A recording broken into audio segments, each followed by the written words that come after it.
My stuff is only barely working, but we'll try to make it work. Hello, everybody. Welcome to Chat from the Golden Vault, our weekly live stream post-session discussion, where I try to finish this peppermint that I realize makes me not be able to talk very well. Well, Heather got them for me because it's supposed to help with the throat and stuff, but oh yeah.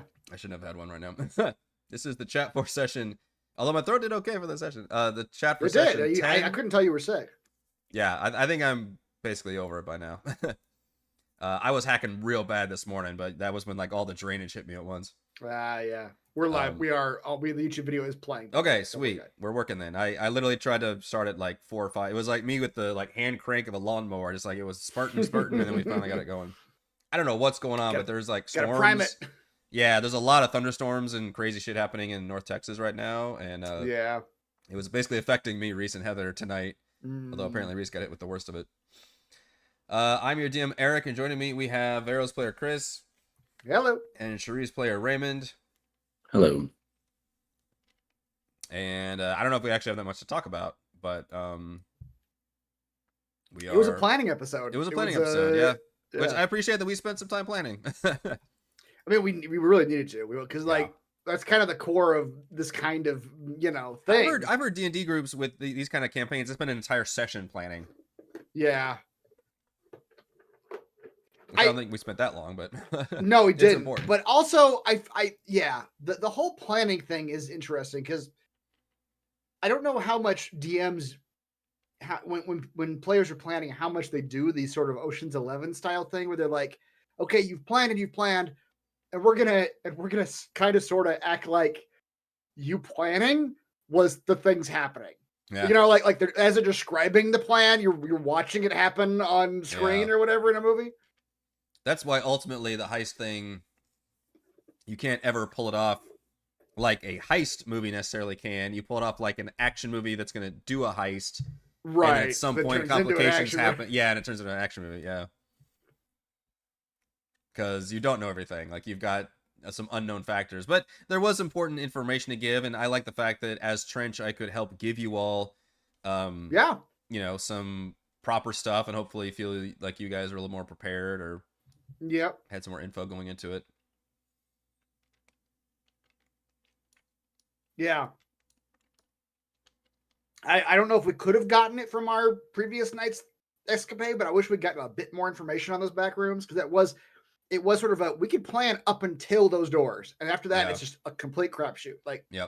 Who knows what's going to happen? I don't know. Which I for a heist, I think that's kind of fair. I think if you know absolutely everything, it just takes away, like you said, then we just kind of talk about then it becomes the heist movie where it's you talking about it. Is it happening? Yeah. And I appreciate there being there should be some kind of complications. And even in those heist movies that are planned, there's usually at least a few complications that happen that act as the big twists or something. Right.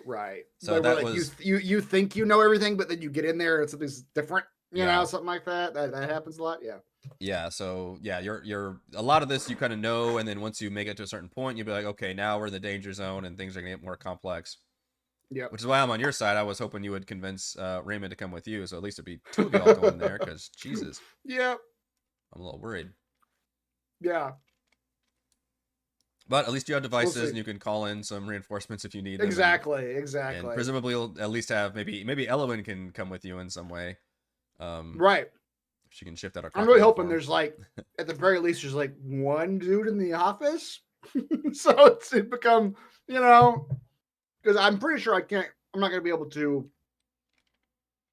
get into the vault part at least myself. I'm assuming there's gonna be some stuff there that's gonna require some combat or some varied skills that I don't have. Yeah. But I'm hoping I can at least get into the security office and maybe secure that. And then help everybody else get in. You know what D&D is not good about is the ability to knock out guards. Yeah, because it's just based on if you don't have certain kinds of poisons, then it's just based on combat. Basically, it's you got to take somebody down to 0 hit points. Which if they have more than what you can do in a single round, then you effectively can't knock them out. So that does get tricky. Well, however, I will say this. Yeah. The thief is pretty fucking good at something, and I'll give you unlike Raymond, I will tell you what my plans are. I admit that did throw me for a little loop, but very quickly I was like, okay, this guy does believe the chip is worth all the gold, but that doesn't necessarily mean that the system itself is gonna believe that for a second. Okay, real question: did you have to make up rules for that system on the spot, or was it kind of like that's the way it works, and you were able to just sort of use it? I mean, yeah, there's nothing that specific in the rule book about like what if a player like. Well, I mean, like the chips to coins thing. Like the fact that it didn't work in terms of like one chip is one coin. Here's the thing. When we first exchanged it, all I saw was I'm pretty sure you said that it went to his hand and it disappeared. Yeah. And then when he brought it back, and that's why Heather grabbed the arm to look at it. So I figured he had some control of what comes in and goes out. Mm-hmm. Right. So I'm like, okay, let me deceive this guy. And then you changed. It sounds like in this rule set they do have the power to like activate it, but they don't control what comes out or goes in. It's just 1-to-1. That's kind of how. Although I will say, in which you probably, I could have started arguing this, but I didn't want to. In any casino, there's value chips. Like one chip can be worth 1 gold, another chip can be worth 500 gold. Yeah. But maybe she has no control over that either. Maybe it's like the chip. It was a 1 gold chip, so she couldn't, even if she wanted to, she couldn't overwrite that and make it a 500 gold chip. That was what I was thinking. Yeah, it's like she believes this chip is worth everything, but the system's like, this is still just a 1 gold chip. I don't know what you're doing. So yeah, that's where. So I was like, should I have done a little bit more research about this? But I mean, suggestion is tricky, and I like that suggestion can often be a monkey's paw situation where it's like, hey, yes, this is happening, but it's not happening how you wanted it to happen, right? I still think she might be useful because because now she has a goal, which is to help us get all the money. Yeah. Right. So a person on the inside. Exactly. We'll see. We'll see how it plays out. It's all in the DM's hands now. Well, I will say this other thing that I will let you know. You would imagine anything that would require that much of a withdrawal would definitely cause more eyeballs in the situation, and anything that would cause literally all the gold in the vault, you imagine there's no way that the owner himself doesn't appear and immediately start looking this stuff over, which maybe that's a good thing. But that's true for you guys in the end. Distraction. But the fact that you thought you were going to get this done without being involved in some way is very bold of you. I thought it was a really good suggestion.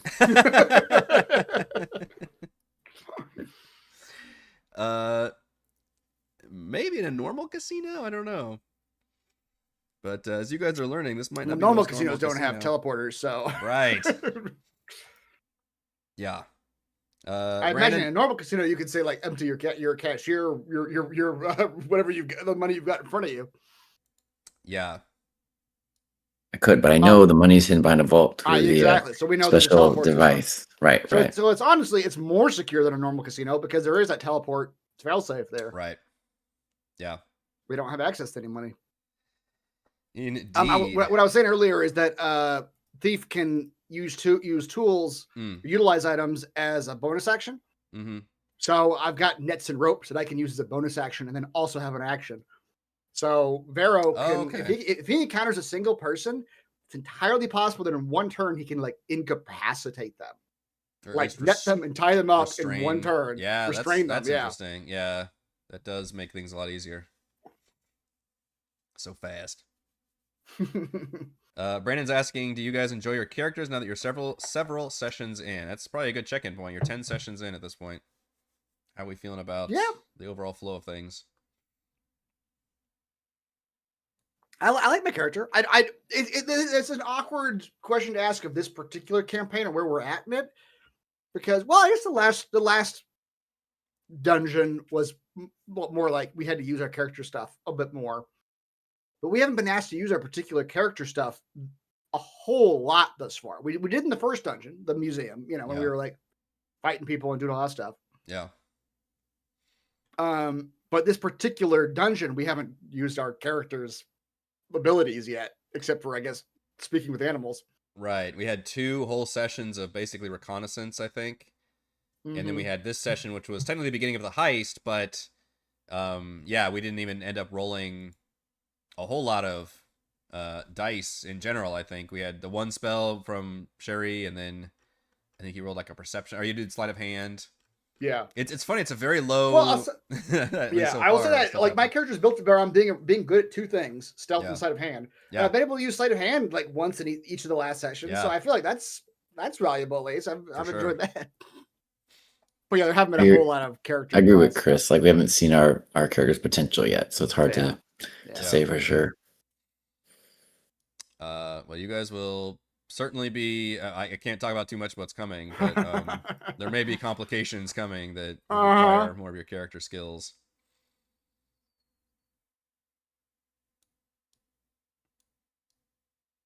What is the roper man? That's why net, Devnix. That's why net. If you net someone, they are grappled.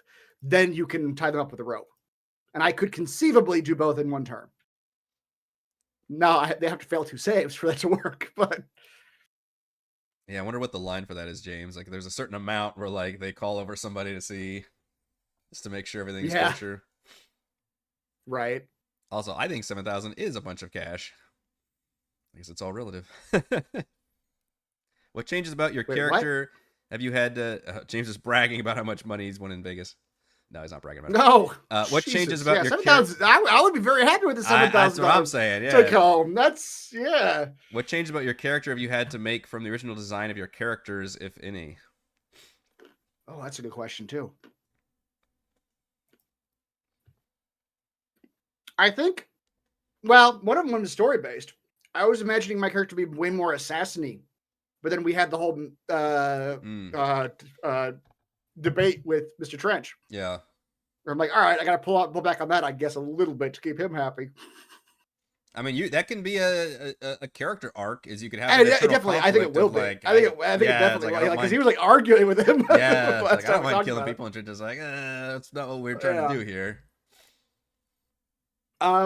We haven't gotten. I've gotten into it once with my character. His whole like anti-authority, anti-rich thing. Yeah. Which the last time we actually got to express that was Ray just texted me and said his power went out. Oh, he's frozen. He's just been like this. Yeah. Very neutral the entire time. So I thought he was just listening to us. So he'll be dropped in a second. I'm telling you, man, we're fucking in Texas. We're getting hammered right now. Texas is having problems. We're getting hammered. So I may be zapped here in a second. We'll see. Jeez.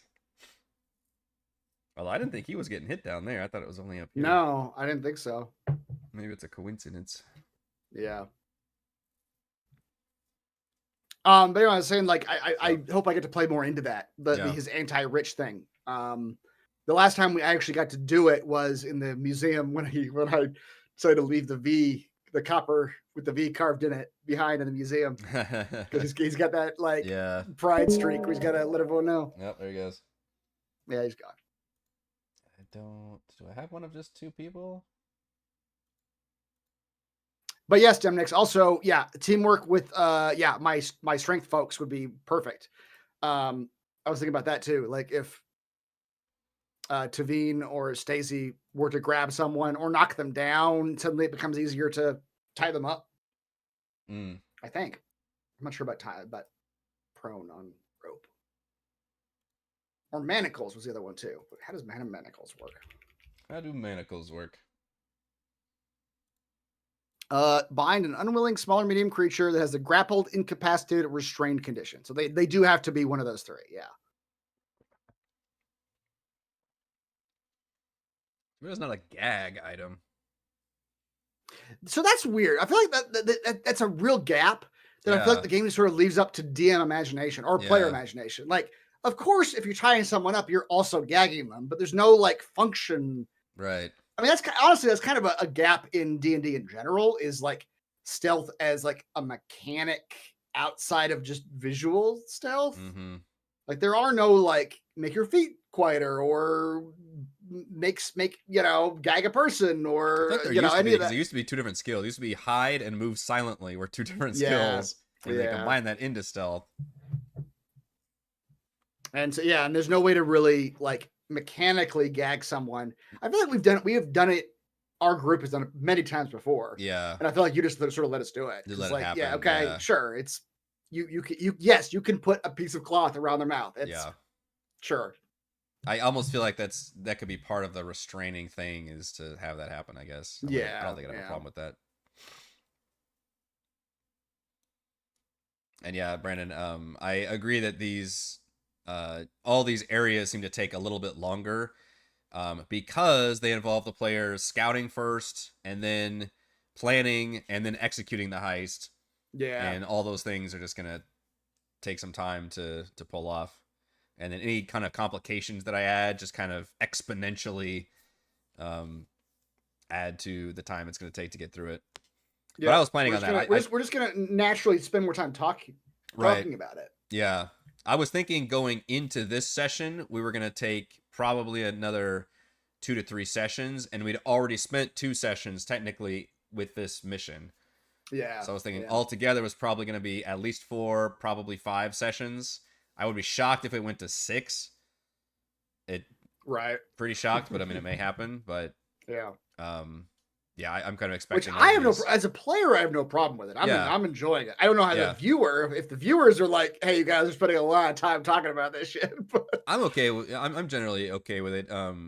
At this point, it's funny because when I first started, it's like, oh man, I need all this crafting sessions to really help me plan.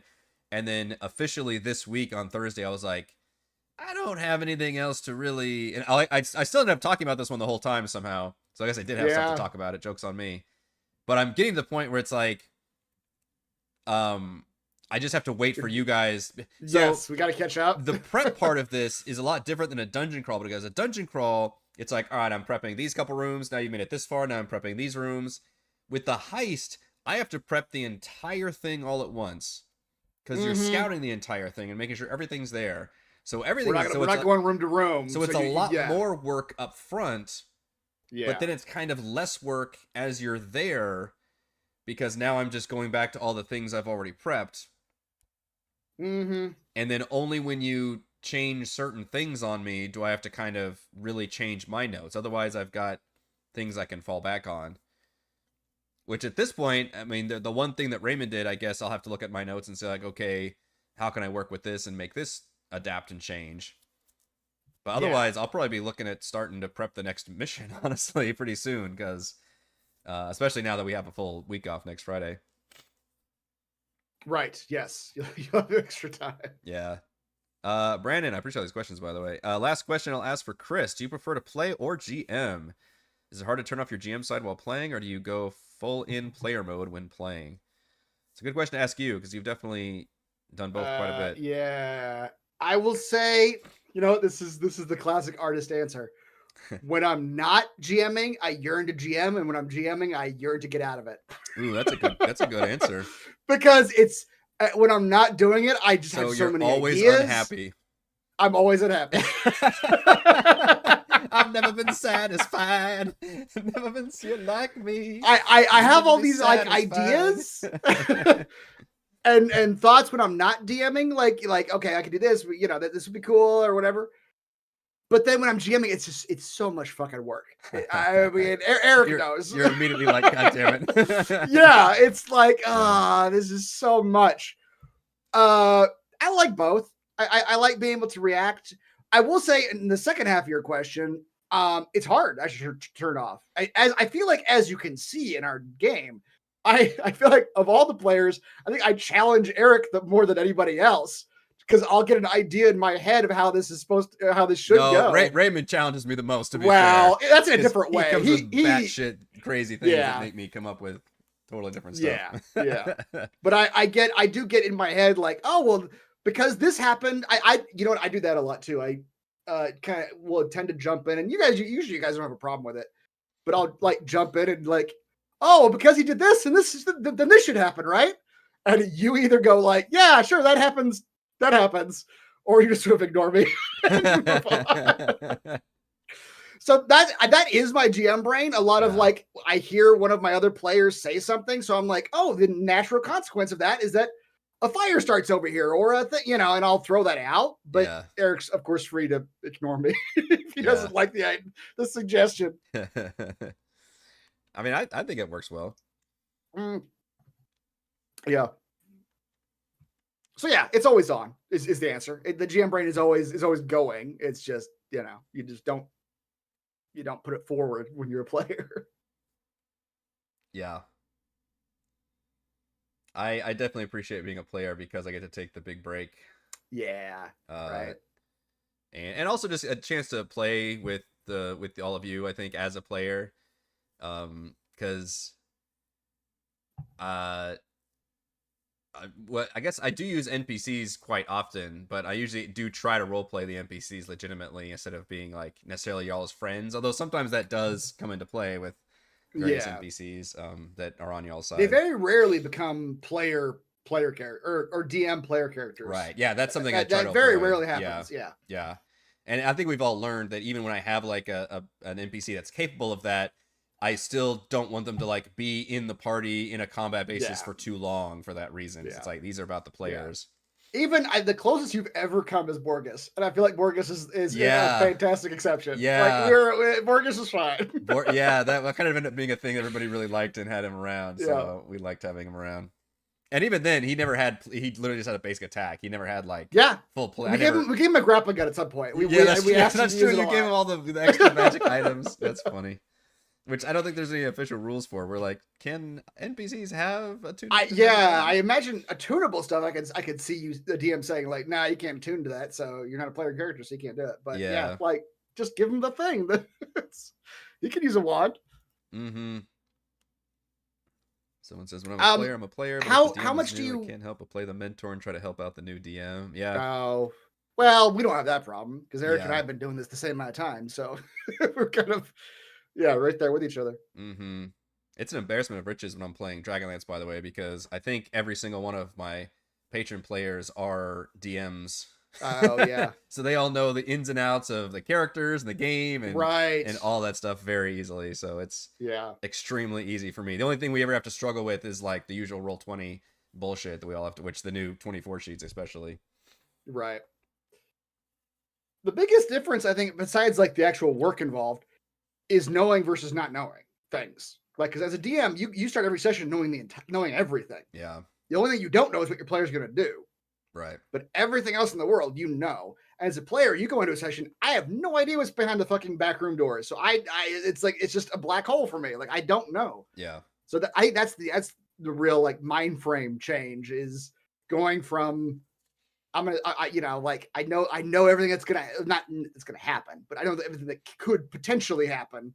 That's something I have to check myself on too. Whenever I'm talking about it, and people in my crafting streams will know that I mention that sometimes. Where I'm like, hey, I'm saying all this, and I know exactly how to do it. I know which door to open. I know which thing to do. The players aren't going to know all this, so blah yada yada yada. Which I'm glad you brought up in this session. Like, what are we supposed to do here?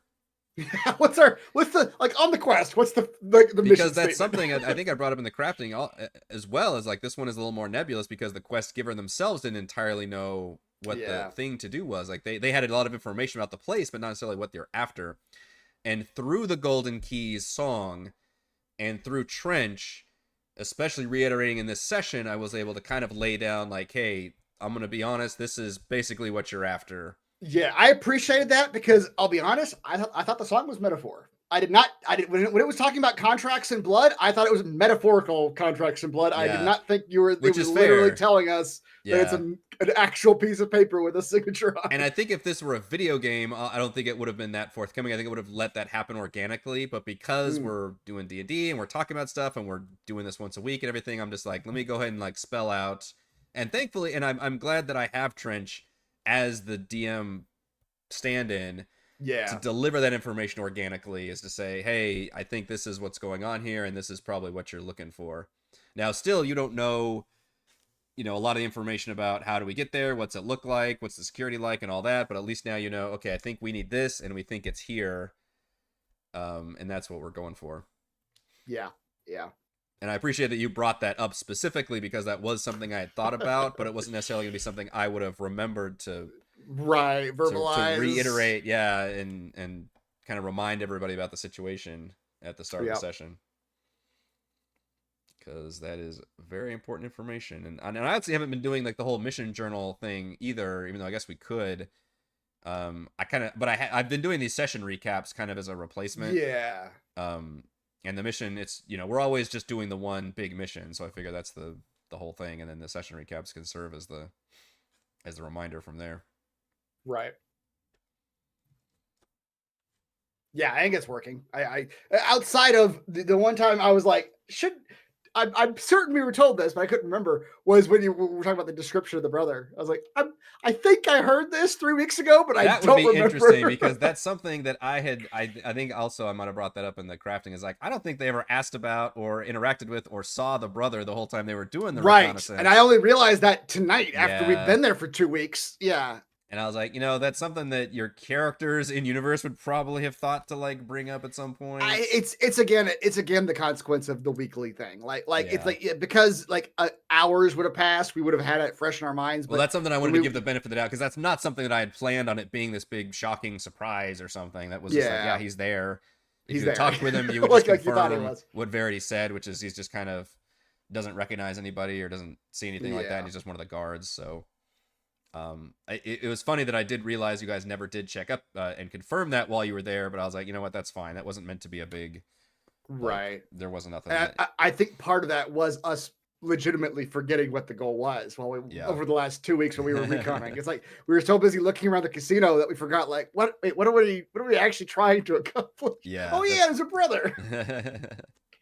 Yeah. Or like Raymond, you're just trying to rob the place blind, which I mean I don't want to. I was describing Raymond to a friend. I wish he hadn't gotten cut off, because I really wanted to ask I would like to talk about this. I know. Yeah. I was describing him as a player to a friend, and where I forget how I described it. I was like, his ideas are 90% entertaining, 10% logic. Yeah.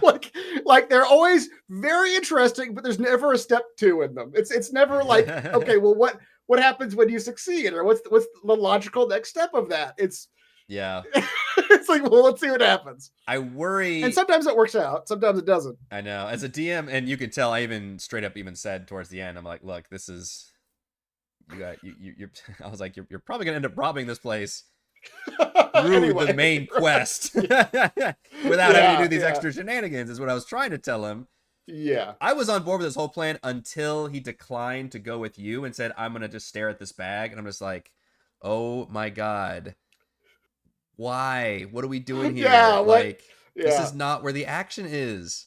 Right. So again, I want to engage the players. As a DM, the only way for you to roll with him is to have the lady come back to do what his suggestion said.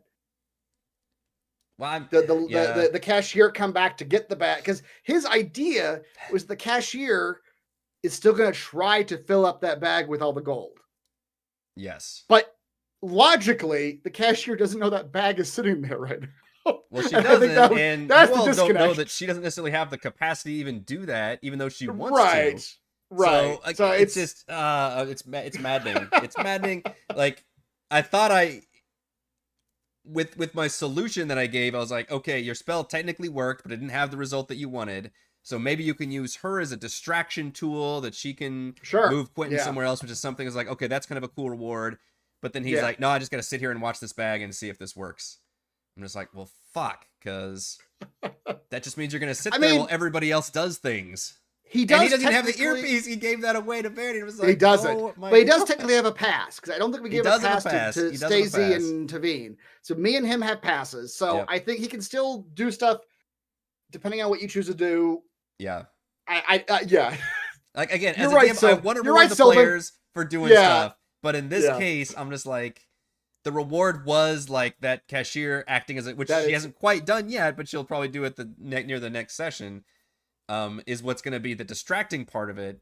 But then if nothing comes of it, and maybe he'll react to the distraction part of it and do something else. Like maybe that's how it'll go. Hopefully, because he seems so tied to this. But as a DM, I literally tried to basically tell him, like, hey, if you go with Vero and like try to do the heist part of the adventure, you can maybe end up robbing this place blind that way, because you have to get to the vault anyway.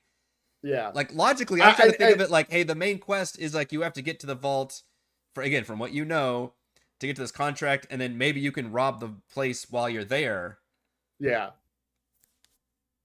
So that's what I was trying to tell him. So I'm curious. That's what I would. Again, it's all like it's an interesting idea. The logic of the idea doesn't exactly follow all the way through. Yeah. And you're right, so he is a chaos goblin. That is an accurate I appreciate that he wants to rob the place and just follow the main quest, man. Yeah. Or at least the only frustrating thing is, as a fellow player, is when, to be fair, in the planning phase, I did a lot of the talking, but I felt like that was just because no one else was really going along with your plan, basically. Yeah, sure. But when I go, okay, we follow the plan, and he goes, nah. Yeah. Okay, well, I know. Maybe you should have said something earlier when you were going to do your own thing. Yeah, this might be a bit of a problem here. If only because this does rely a little more on having your skills available, and right. Again, I feel bad about which hopefully we can put Ellen with you in some way, or maybe she'll want to go in the circus. Yeah, she's back. Yeah. And I don't plan on having Davine and Stacey have to be in the tournament the entire time. Right. I'm trying to. It gets very tricky as a DM to spin the plates when we're not in combat, because even Raimi said when it's my turn, I'm like, yeah, I'm trying to like make sure everybody does a thing before I go around again to everybody else without being in like formal initiative, although that might come in handy here. Yeah. But I figure we'll do like the first round of the tournament, then you and Sherry and Elowen can all do something that's significant, and then do the second round of the turn, which maybe after that first round, one of the players is eliminated, and then they can come help or do something else. Right. And then we do the finale of the tournament. Yeah. Is don't get hung up, because I watched a movie this week. I saw it earlier too, but it's literally my favorite movie of the year. Wait, nobody, don't say it. Everybody guess. What do we think is Chris's... I kind of already started saying it. Oh, I didn't hear it. What is Chris's favorite movie of the year? Chris is a cinephile who watches every movie that ever comes out.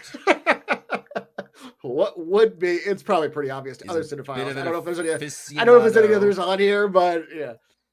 But anyway, in that movie, I saw it twice. I saw it once, and I saw it again in a different format. I'm not sure I would know what your favorite movie of the year is. It's recent, so you probably wouldn't. Okay. I haven't talked about it or anything. But I noted in the second viewing that the editing was not as interested in like linear chronology as it was like what's the most impactful cut. Like there'd be a scene of two characters talking, and they'd be cutting back to like an action scene, and they cut back, and that those two are still in conversation. Well, that action, like they were at that action scene for like 5 minutes. But they cut back to this conversation, and they're still at the exact same spot in that conversation. But it's because chronologically that doesn't make sense, because like the conversation, if it was happening at the same time, would have ended or progressed. Yeah. But in terms of storytelling, it made more of an impact to cut back and forth. Zoolander. No, favorite movie this year.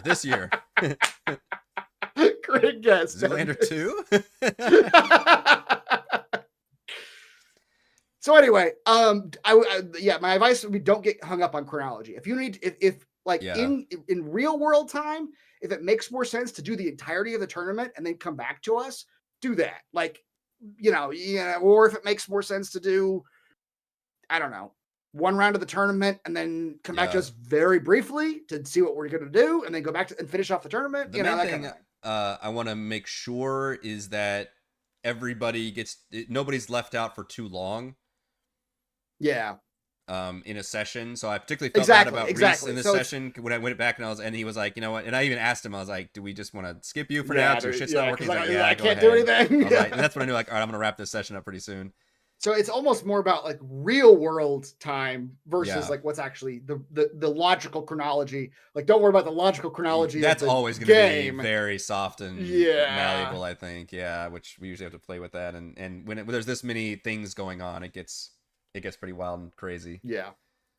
But I will endeavor to do my best, and plus these heists with lend the party themselves split 3 ways. Yeah, it lends themselves to split situations anyway, which does. I'm fine with and I like, but that's my only thing is I try to make sure that everybody gets to do so nobody has to disengage for too long, I guess. Right. What was your favorite movie of the year, by the way? So far, One Battle After Another. That just came out. It just came out, and you've seen it twice already? I saw it twice already. I saw it once 2 weeks ago, and then I saw it again last night. Wow, that's impressive. In a different format. I saw it in Quentin Tarantino's movie theater, the one that he bought here in LA. Hey, I live in LA, man. The way like, you said it is so fucking funny. If I can't go to Quentin Tarantino's theater. I was like, well, the Vista. It's not his home or anything. It's a public movie theater. No, I'm just breaking your balls. But the Vista is where I saw it last night. You could have said movie. That. Anybody who wants to see it, it's a great Tarantino's movie. Theater. I know Quentin Tarantino. Classy. Did I tell you that Heather bought tickets for the Wicked double feature? Really? I've never done something like that. I'll be honest. Okay. I'm a little nervous. That's like 5 hours. That's a long movie. Both of them are long movies. That first movie is 2 hours and 40 minutes, I think. 2 and change, yeah. And change. It's change doing a lot of work. I think it's over 2.5 hours. Oh, okay. And then this one's got to be like something like over 2. Same thing. Imagine. Yeah, over 2, certainly. Yeah.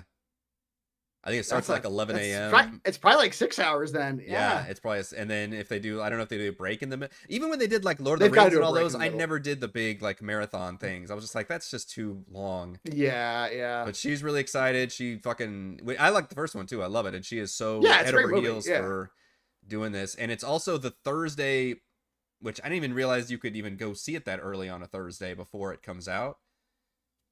They keep changing that. Like they really it depends on like it used to be like, okay, you can see it like midnight on Thursday, and it's like 7 p.m. on Thursday. There used to be rules. There's not rules anymore. Rules about this kind of, and now sometimes they come out on Wednesday. Sometimes they literally come out on Wednesday. Yeah. It's whatever people want now. So apparently we're seeing the new one at whatever that time ticks by for afternoon Thursday, I guess. So you're doing the whole marathon on Thursday?